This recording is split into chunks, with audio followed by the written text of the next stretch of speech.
My name is Rosa. I am 61 years old. I live alone in a small cottage by the coast of Galicia in Spain. This house belonged to my parents. I was born here, married here, and raised my only son here. The walls still carry laughter from long ago. But now the silence is louder. My husband Javier passed away 9 years ago. Since then, the rooms have felt bigger and emptier. I spend my days cleaning, reading old letters, and watering the flowers he planted. I try not to cry when I look at his chair or touch his books. My son Daniel lives in Australia now. He left for university when he was 20, and he never truly came back. He studied engineering, found a job, met a woman named Hannah, and built a life far away. He has 2 daughters I have only seen in photos. At first, he used to write emails and call me. He even sent postcards from Sydney. But then the calls became shorter and less frequent. The emails stopped. His voice faded like the sound of music down a long street. Still, I waited. I checked my phone every morning. I smiled at his old messages, pretending they were new. I kept all his childhood drawings in a folder under my bed. I prayed for him every night, even if he forgot me.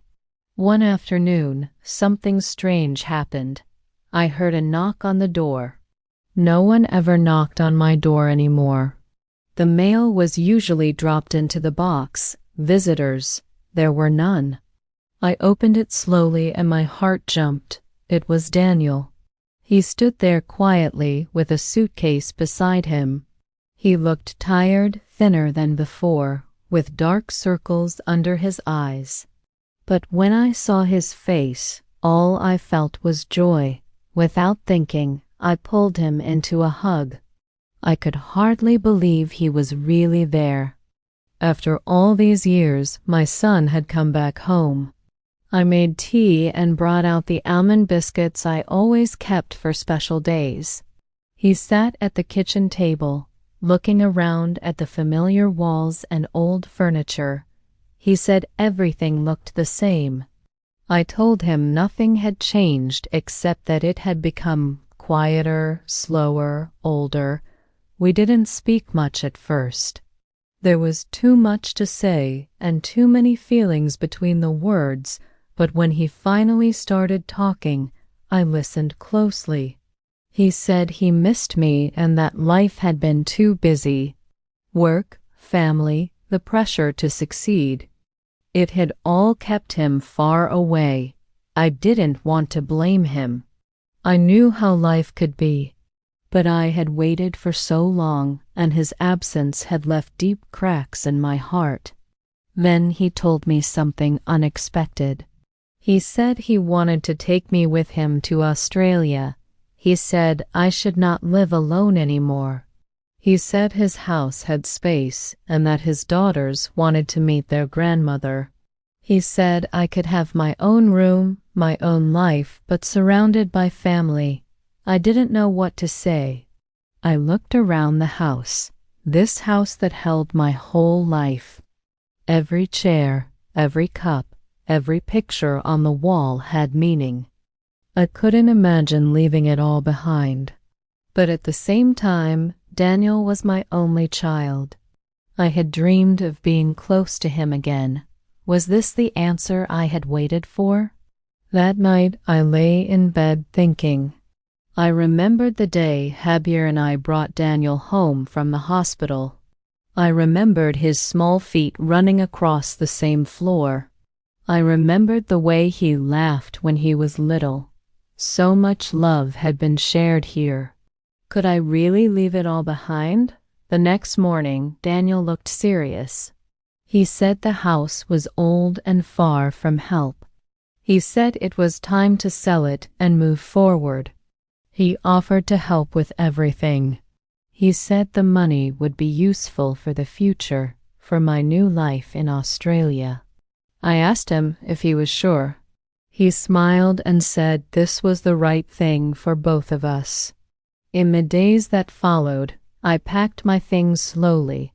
I gave away some furniture to the neighbors. I donated old clothes to the church. I kept a small suitcase with a few dresses, my prayer book, and Javier's scarf. The rest I left behind. Daniel helped me go to the office and sign the documents. The house was sold. The money was transferred to his account so we could manage the flight and the move. It all felt fast, like I was walking through a dream. One moment I was here, the next I was closing the door for the last time. I kissed the wall gently and whispered goodbye to Javier.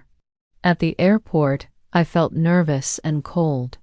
Daniel held my suitcase and told me to sit down. He said the gate was far and that he would get a wheelchair for me. He told me to wait there. He said he would return in 5 minutes. I watched him walk away. I believed him. I believed that we were finally together again. I believed that this was the beginning of something new. I looked around the airport full of people and noise, but I felt calm. I had my son again. 10 minutes passed, then 20. I waited quietly, but my heart began to feel uneasy. I looked at every man who passed, hoping one of them was Daniel, but it wasn't him. After 30 minutes, I asked a young woman at the counter if she had seen my son. I told her he went to get a wheelchair and hadn't returned. She looked confused and said no one had asked for one. I sat again and waited. 40 minutes passed. Then 50. I clutched my bag tightly. My hands were cold. I didn't know what to think. An officer in a dark uniform noticed me. He came over and asked if I was waiting for someone. I told him everything. He looked at me kindly and asked for Daniel's name and photo. I showed him the ticket and the picture from my bag.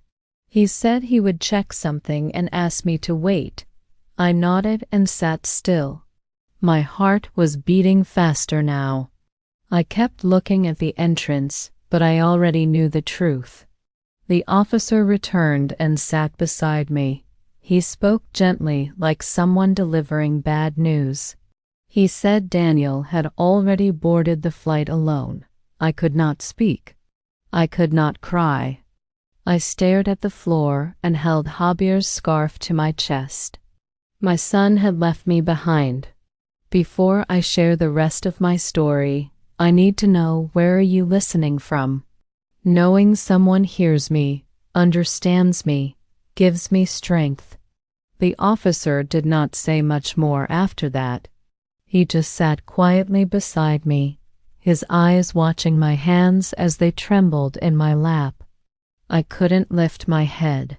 I couldn't understand what had just happened. A part of me still believed that Daniel would come running back, explaining everything, telling me it was a mistake, that he had forgotten something, or that the flight was delayed. But I knew in my heart he was gone and he had taken everything. I whispered softly more to myself than to the officer. He promised me. He said we would go together. He said I wouldn't be alone anymore. The officer nodded slowly. I'm very sorry, Senora. I closed my eyes. I wanted to scream, but no sound came out. I had already sold my house. I had given him everything I had. I trusted him because he was my son. But now all I had was a small suitcase and a scarf. No home, no money, no family. The airport felt too big now, too loud. I was small and invisible, lost in a crowd of strangers. I didn't know what to do. I had no phone credit, no contacts, no address to return to. Even the woman at the check-in desk had looked at me like I didn't belong. The officer spoke again. Senora, do you have anyone to call? I shook my head. No, there's no one. He paused, looked at me for a long moment, then stood up. "Come with me. You can't stay here. Let me take you somewhere safe." I hesitated. I had never gone anywhere with a stranger, but something about his voice felt calm and honest. I stood up slowly, holding on to the armrest for balance. He carried my suitcase and walked beside me. As we walked through the airport, I felt embarrassed. Everyone was in a rush, running to catch flights, laughing, taking selfies, and I, an old woman, was walking beside a police officer like a lost child. We stopped near the parking area. He opened the passenger door of a small car and helped me in gently. "It's a short drive," he said. "My home is not far." His name was Miguel. He told me he lived with his wife, Elena. He spoke about her with love. He said she worked at a small library and loved baking bread on Sundays. "I'll explain to her," he said. "She understand." I nodded, still too shocked to speak much. When we arrived, Elena opened the door before he could knock. She looked surprised to see me, but she welcomed me inside without asking too many questions. She took my coat, guided me to the couch, and gave me a warm blanket. Then she made tea. Real tea, not the kind from airport machines. As I held the warm cup, my hands stopped shaking for the first time. Miguel spoke quietly to Elena in the kitchen. I didn't try to listen, but I caught some words. Airport, alone, abandoned. She looked at me now and then, her eyes soft and sad. After a while, she came and sat beside me. "You are safe now," she said gently. "Please don't worry." I nodded, and tears slipped down my cheeks. I wasn't even sure why I was crying. Was it sadness? Anger? Relief? Maybe all of it. That night, they let me sleep in their guest room.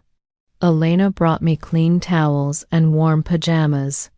She even placed a small plant on the windowsill. For peace, she said. I lay on the bed, staring at the ceiling. I thought of Daniel already in the air thousands of miles away. I wondered if he was thinking of me. I wondered if he had planned everything, if he had ever really meant to take me with him. I tried to sleep, but memories kept me awake. The next morning, Miguel was already gone for work. Elena made me breakfast. Fresh bread, cheese, and hot milk. She asked if I wanted to go for a walk later. I told her I didn't feel ready. "Take your time," she said. "This is your home for now. There's no rush." I sat near the window most of that day, watching the trees outside. I held Javier's scarf tightly. I kept thinking, what did I do wrong? But there was no answer. Days passed. Miguel came home each evening with something small for me, a puzzle book, some fruit, a hairbrush. He didn't ask for anything in return. Elena treated me like a mother, not a guest. One evening, Miguel came home looking pale. He walked slowly, his head down. Elena noticed something was wrong and followed him into the kitchen. I listened from the hall. I heard his voice. Low, full of pain. Flight Q78. It crashed. Elena gasped. No survivors. Miguel didn't answer at first. Then he said, "All gone." My legs weakened. I stepped back into the living room, sat down, and stared at the wall. He hadn't told me. He didn't want to hurt me more. He thought I needed to be protected, and maybe I did. Because even though Daniel had betrayed me, even though he had abandoned me, he was still my son. I still prayed for him. I still dreamed he would come back and say sorry. Miguel came into the room slowly. He sat next to me. I didn't ask him to explain. I already knew. I looked at him and said, "Thank you for not telling me before." He nodded. "I wanted to let you rest first." I cried that night quietly so Elena wouldn't hear. I cried for the son who had left me and for the child I had loved all my life. I cried for the loss, for the betrayal, and for the little boy who used to sleep in my arms. But I also cried because I wasn't alone anymore. I had no blood family now, but I had something else. Kindness. Miguel and Elena gave me what my own son could not. Care, attention, and honesty. One day, Elena asked me if I ever wanted to go back to the village, to my old house. I shook my head. "I already lost that house," I said, "but I found a new home here." The days began to pass more softly. The pain in my chest didn't disappear, but it became quieter, like an old song that no longer made me cry. Just think, I still thought of Daniel every morning. I still kept the photo of him as a little boy on the knitstand beside my bed. But now, when I looked at his smiling face, I no longer asked why. I simply whispered, "I hope you found peace." Elena brought me into her life slowly and gently, as if she was planting a flower and waiting for it to bloom. She didn't push me to talk or do things. She just included me in small ways.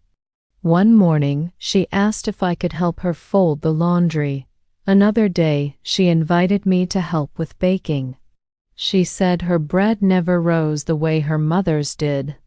I laughed softly and showed her how to warm the bowl first. That day, the bread came out perfect. We both smiled like children.